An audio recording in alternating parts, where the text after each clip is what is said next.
never sleeps, pal.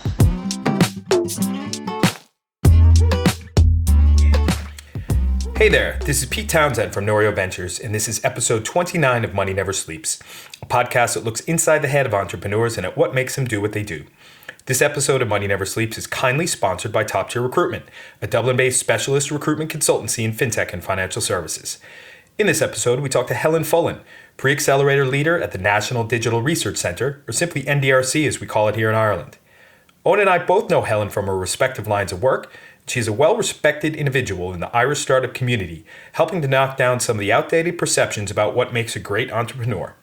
Helen is a naturally helpful person, and her ongoing commitment to mentoring startups, building programs for pre-seed ventures, and leveraging her network for the benefit of startups are all things that we could use a bit more of. No pressure, Helen. With that, let's get to know Helen a bit, so on with the show. We're here with Helen Fullen, pre-accelerator leader at NDRC. Welcome to the show, Helen. Great to be here. Thanks for the invitation. Awesome. Thanks, Helen. So you and I met last year, but you've known Owen for a little bit while longer, haven't you? So, yeah, I've worked very closely with Enterprise Ireland over the last 3 years while I've been at NDRC on a lot of the accelerator programs and both for female entrepreneurs. We worked on fintech together and some pre-commercialization programs with researchers from some of the universities. So, yeah. Okay, cool. I just had to look back at your profile just to see kind of where you came from and saw some interesting things going back, right? With Club Corp, Club Managers Association of Europe, Club Co, really started to get a feel for kind of just this guess about how you work with people, right? And how you bring people together, right?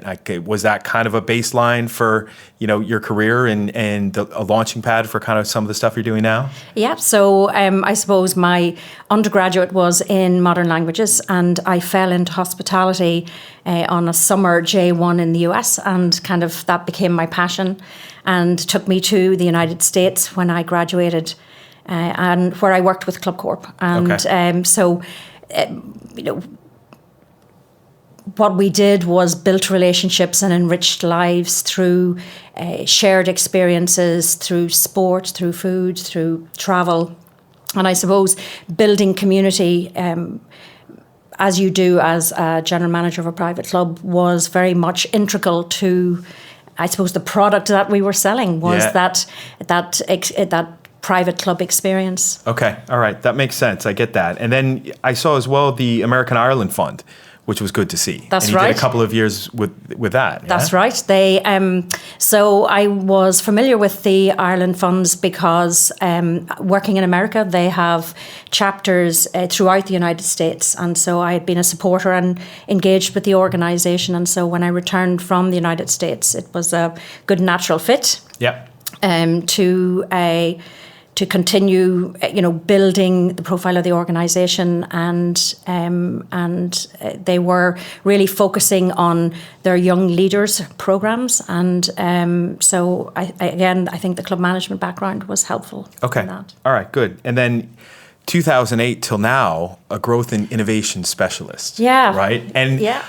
You could tell us everything that means, right? But I kind of, in the last year, getting to know you a bit and seeing you around town and seeing the events that you're going to and the impact you're having and, the different chats we have, it's kind of like you're just Helen, But for our listeners that may not know you, maybe just talk about the work that you're doing now, right? And the things that that are really important to you about that work. Yeah, so I suppose Club Corp was founded by a very dynamic gentleman called Robert Dedman, and he was an entrepreneur that started with nothing and built a $2 billion company. And I was very proud to work for that organisation, but it was very entrepreneurial as an organisation, and so that really encouraged a sense of and an interest in entrepreneurship, which I followed. When I moved back to Ireland, I did a master's in innovation and entrepreneurship and kind of started moving in all of these startup circles. So I had mentored at NDRC over the years, and 3 years ago an opportunity came up to work and with really early stage ideas and help them through the kind of the problem solution piece of their business, really to determine whether there was a big enough problem to solve and whether a global business could be developed from that problem. And I suppose it incorporates all the things that I'm passionate about, venture building, developing people, and the potential to change the world for the better. Okay. And I think, and maybe I'm just guessing here, but knowing myself and yourself and Pete as well probably says the same. I know the reason I like doing what I do now is mainly it's just working with entrepreneurs, and it's the ability to work with loads of them. And I kind of have gotten the sense from working with you that you enjoy that as well. It's just the chance, regardless of the sector or whatever they're looking at, it's the chance to work with people who are pursuing something, a really cool idea, and trying to help them build that. Yeah, and I suppose that's absolutely right. And over the last 3 years, I've worked with over 100 early stage entrepreneurs, and they're all like family. You don't ever lose them. And I suppose the hard part for us is trying to get them to a point where they can decide whether their business is a go, a no-go, or a pivot. And what I do is work with them to a point to try and help them make that decision quickly, because the worst thing is to see people spending an awful lot of time trying to work on an idea that is really never going to become a viable business. So it's a professional journey, and because there's a lot of methodologies around startup that people are not familiar with, but then it's an extraordinary personal journey for the entrepreneurs, and it's really been a privilege to take that journey with so many of them and to be part of it. So. Yeah, and I know myself, because whether you want to or not, or depending on your, I suppose, approach to it, you find yourself getting or feeling like you're personally involved in the success of this person, when you want to go above and beyond. And you strike me as someone who probably goes above and beyond what you're being paid to do in your role in terms of trying to help the companies that you're working with. Well, I think sometimes we're told to leave our emotions at home. How do you do that? You don't. I don't think you do. You can't. And that there's no room for feelings in decision making in business. But really, at the end of the day, when you've looked at the data, when you've talked to people, it's our gut that is our best counsel. And so it is emotional because it's personal and because it impacts people's lives, and you see people taking extraordinary risks and putting everything on the line, both financially, emotionally, time away from family and friends. So it's very much our privilege to support them in that, and so I love what I do. When was the moment you realized you were good at this? That you had something there that was, I think I've never been interested in the status quo in any role that I've ever had. Somebody kind of once described it as a relentless pursuit of change and innovation. So I'm always looking for a better way of doing things, and I think I bring that to the work that I do with startups. So, I'll always benchmark what Bill Eilert and the guys at MIT are doing, or anywhere around the world, because we do believe at NDRC it is the best place to start in the world. And so to be a world-class organisation, it's important for us to benchmark against the best in the world. So there's that benchmarking piece, but also I think I learn very much through doing and working with the teams, and we're on cohort number 12 in our pre-acceleration activity, and every single cohort has brought something new to the conversation, to the discussion. So every program has improved incrementally because of the insights that we've gained from the cohorts that have been in. So, for example, we've just had a group in from Oman for the last 2 weeks, and it's been really interesting to get their perspective on what we're doing and to see the progress that they made in a relatively short period of time, and the impact that we were able to make through our programs. So I didn't know you opened it up to global businesses. So, or global applicants at the very least, yeah? So actually, 10% of our entrepreneurs in NDRC are from overseas. Okay. So we have always been open to international ventures. They do have to set up their businesses in Ireland to be able to, to be part of the accelerator.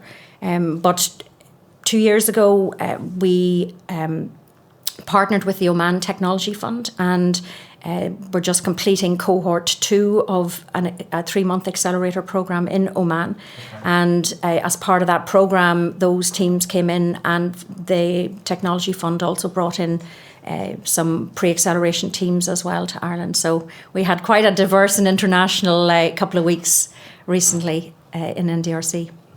But it's great to be able to compare it then internationally. And like you referenced MIT, and I suppose a lot of what you do is, like you said, benchmarking against the success of the work you're doing versus the success in different areas or internationally.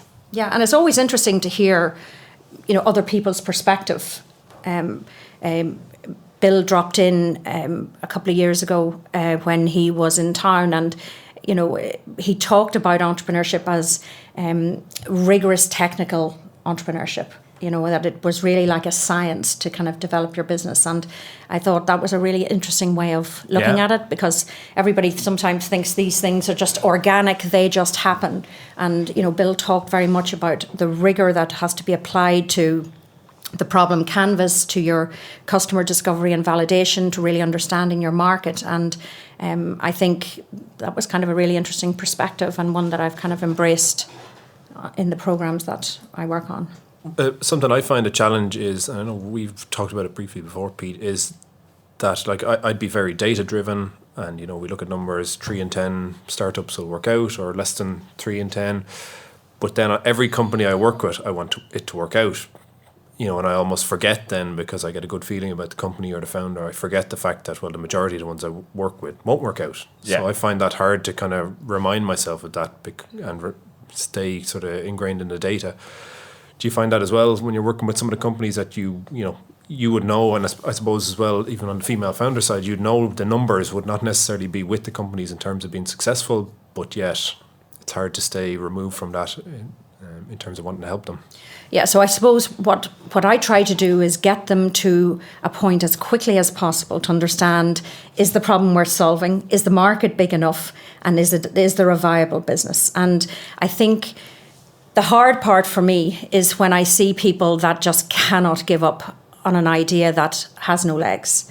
And so we want to get people to a go, no go, or a pivot into something else, which has happened as well, as quickly as possible. So it's moving the conversation away from the perception of failure, which sometimes is associated with this, to say is, look, you are really smart people. This isn't the only idea you're ever going to have.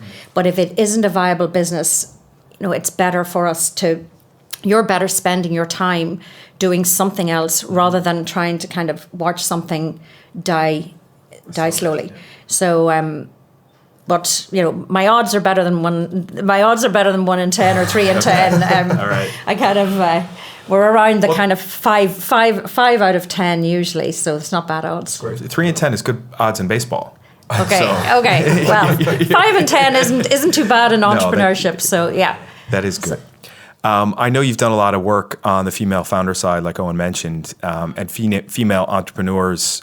There's some specific things that you've uncovered in some of the research that you've done. I think it was the University of Ulster that you did that work, yeah? Yeah. You maybe talk about that for a bit and the types of things that you've come across? Sure. So I suppose really coming out of the accelerator program that we partnered with Enterprise Ireland and actually Bank of Ireland in 2016, it was really interesting to take the journey with the women. And I think we thought at the very outset that it was going to be a cohort like any other. But I think the way that women work is very different, and it became clear pretty quickly that we really needed to kind of get a better understanding of how to support them. And we preach as part of our customer discovery how important it is to go out and understand your customer, understand their struggle.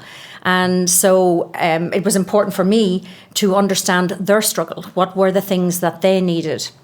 And ask them. And they were very forthright with what they needed. And so that was about customer empathy for you. Well, customer, absolutely. I was applying my own methodology to the cohort of entrepreneurs, and so. A trusted environment was important to them. It was their development was important, and community was something that was important to them. So, creating the sense of tribe that has endured and thrived even since the end of the program. So, we now have 39 female founders as part of our cohort from NDRC, and they have the most active WhatsApp group that I've ever seen, and it is the go-to for recommendations for vendors or introductions to customers, or to celebrate successes or to share the challenges. And so on foot of that experience with NDRC, I partnered with the University of Ulster on some research to take a look at the importance of peer support in female entrepreneurs. And I was interested to see whether the results we saw in NDRC were down to an incredible group of women, whether it was down to NDRC's facilitation, or whether it was something that was critical to women overall. And so together with Enterprise Ireland, we were very fortunate. We were able to survey all of the women that had been supported through Enterprise Ireland between 2013 and 2017 and ask them how important that peer support was. Okay. How many did you talk to? So we surveyed, I think, about 277 women, and we had a 35% response rate, so it was pretty robust. But the results were across the board, were similar. It didn't matter what part of the country, what year they'd done the program. 86% of them said that peer support was very or extremely important. So what I saw was some of the results that came out. Just in general, thinking back, some of the things around, yes, peer support is important. I would think that from a male entrepreneur perspective, that peer support would be something that they would want as well, right? But how do you get what's the difference between getting a male entrepreneur to admit that and a female entrepreneur to say the same thing? So I think in this instance, obviously, it was an anonymous survey. So the women were very open to responding to the survey. Okay. And we're very open. Some of the questions were quantitative, some of them were qualitative, and there were pages and pages of feedback. So they didn't hold back in their responses. I haven't done the research with a male cohort, so it's hard to gauge. I would imagine that a lot of the scores would be similar. Okay. I think loneliness, for instance, is an integral part of entrepreneurship, whether you're a man or you're a woman. Oh, absolutely. So what would be interesting just to see is how highly they correlated they are. Correlated they are.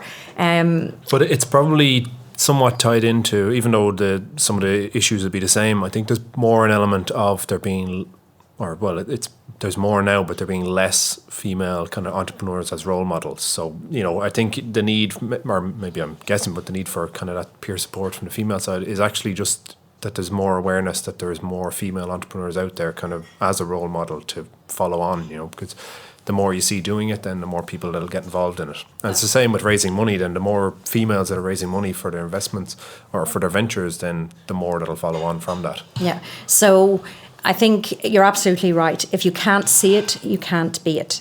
But I think there's a massive effort going on at the moment to try and encourage more women to step forward. And last week I was at 2 events on the same day. There were 750 women at a Women in Tech event at the Convention Centre. And that evening there were another 350 women in Belfast with Sarah Fryer at Ladies Who Launch. So certainly it's part of the conversation. And there's tremendous enthusiasm and excitement, and people are feeling encouraged and supported. You did touch on funding, but last year only 1% of venture funding in Ireland went to teams that either had a female co-founder or were female-led. So I think there still is a lot of work to be done in that particular arena. How do you start to influence that? That's a good question. I think certainly as part of my research, I interviewed domain experts, which included venture capital companies. And I think they genuinely do want to invest in women. They felt that women didn't sometimes come forward, and that they would like to see more women coming forward and reaching out to present their ideas and come in and have a chat. So I think part of their recommendation was that there would be more events where women can engage with, the venture capital community. Yeah, and I'm thinking how much is too much versus too little. Like we had. What was it at the FinTech CEO Forum that Enterprise Ireland did? It was an all-female panel that was up on stage, and I think there was a point to be made that we didn't actually, say that there was women up on stage and it was an all-female panel, right? Yeah. And that there was something about that was just refreshing. That now I took a picture and put it on Twitter, and I didn't say, look at the wonderful all-female cast up there, but someone else followed right after me and did that, right? Deloitte, for example, I think has dropped a lot of their female-focused groups, right? To say, listen, this should just be groups rather than male groups or female groups, right? In each demographic, there's going to be different drivers. But do you ever think about that listen, we, the difference between singling out the fact that we have more work to do versus the fact that, Jesus, we should just get on with this regardless of whoever's running the company. Yeah. So right? I think women do not want to be singled out. Yeah. Having said that, the market is not a level playing field for women.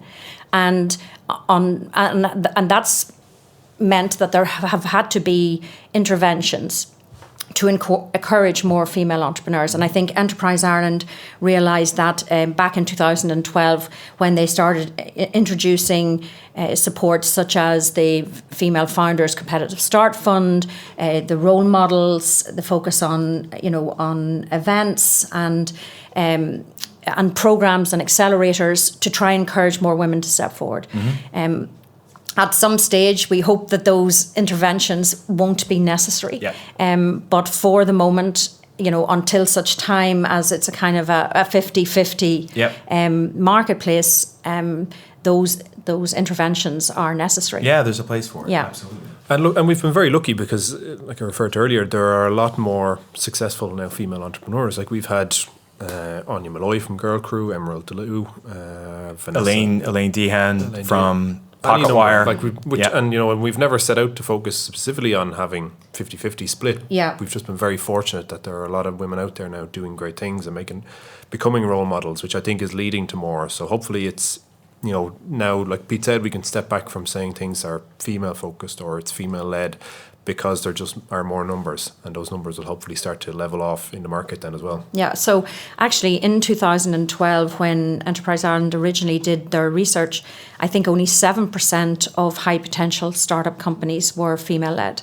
And last year, that number had risen to 28% in 4 years. Which is great. Which is amazing. And I actually had someone in from San Francisco recently benchmarking Ireland from a female entrepreneurship standpoint. So we are certainly getting a reputation for the promotion of female entrepreneurs, and there's been great work done by the managers of female entrepreneurship around, both program managers around the country and in Enterprise Ireland, to try and put together a suite of supports that have clearly worked. So I think the goal is to move from 28% to 50%, and I suppose it may never get to 50%. Like in some industries it'll never be 50%, but that's okay. But it's that it's not 1% or 7%. It's maybe it's a 70-30 split, and that'll be the norm, and that's fine. But it's to get those numbers up, and I think any sort of support that's there will continue to help that. One of the things or a few of the things you've shared with me recently gives me the impression that you're there for others to lean on, right? Mm-hmm. Who do you lean on? Oh, lots of people. I think everyone needs a wide circle of people to lean on. Family, friends. I have some great university peers, past colleagues, neighbours that you draw on for, as a source of support and inspiration. So, and in fact, in the past year, I've actually have a formal mentoring relationship myself, which I found to be particularly helpful. Okay. So I think it's always good to have somebody that kind of isn't involved in the day-to-day, kind of taking a look at, at things from a distance. So I have found that quite helpful. Yeah, finding a good mentor can be a challenge. I'm really digging into recently the difference between a mentor and a coach, right? Two different things from my perspective, but it's, over the years, it's been a challenge. I don't think I've ever gone out specifically looking for one. I think, like you're saying, you tend to find it in a lot of different people.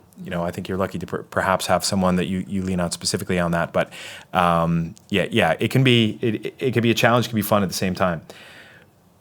What keeps you going, on any given day that you've got 5 or 6 different founders kind of saying, listen, can you give me your thoughts on something? How can you help me through this? And how do you then go to the next day?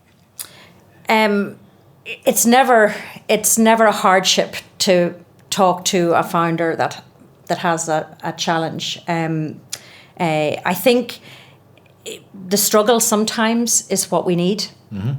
I had an amazing boss in the United States who, sent me a poem once called "Struggle." If people haven't read it, I suggest you seek it out. But essentially, it speaks to the need to sometimes just, have to work things out and work through things. And so, I think it's important just to try and solve a problem. Let's do your best solving the problem. That's what I do. Do your best. Yeah. Do the right thing and show people that you care as you're doing it. So that's what you do. You break it down to the problem. I break it down to it's always about the problem. And not necessarily the business problem, but it's always someone can be so caught up in the emotion of something that they kind of forget. Right? Okay, there is a business problem that we want to solve here. Not the greater, like we're saying, okay, page 3 of your slide deck, the problem to be solved. But on that specific day, there's a problem to solve. Let's just do that. Exactly. And I think, I feel like high-fiving you right now. You can high-five me. But it's funny because I remember the first days I got the first day I got the keys of the first business that I managed in the United States, and my boss just kind of handed me the keys, and he was walking out the door, and I said, hold on, where are you going? And I said, have you any advice for me? And I was very inexperienced. I'd never managed anything in my life. And here I was running a multi-million-dollar business. And he just said, Helen, do the right thing. Yeah. And, that has really stuck with me over the years. Yeah. Do the right thing. You can only do your best. Yeah. And you make a decision on a day with the information that you have, and whether it's the right decision or the wrong decision, with hindsight, you live with that because, you made the best decision you could. You involved the people that needed to be part of the conversation, and you make a decision to get collectively. And sometimes it's the right one, sometimes it's not. You never know. All you can do is go through it. Absolutely. Well, on that note, Helen, why don't you tell us something that people wouldn't expect to know about you? So we started off by saying, actually, I started my professional career in hospitality and hotel management, and I trained at the Ritz Hotel in London after my postgrad, and it was a very male-dominated hierarchy where no women were allowed to work on the floor of the restaurant in the Ritz in London, which is probably one of the most magnificent dining rooms in the world.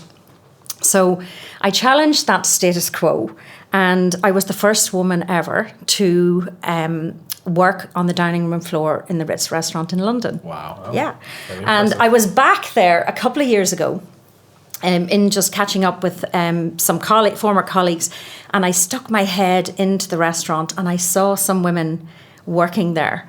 And, you know, I have to say, I took a moment, I kind of said to myself, I was proud that they were there because I'd stuck up my hand many years ago and said, you know, why not? Why can't women work in this environment? So that's something maybe you didn't know. I love that. That's so cool.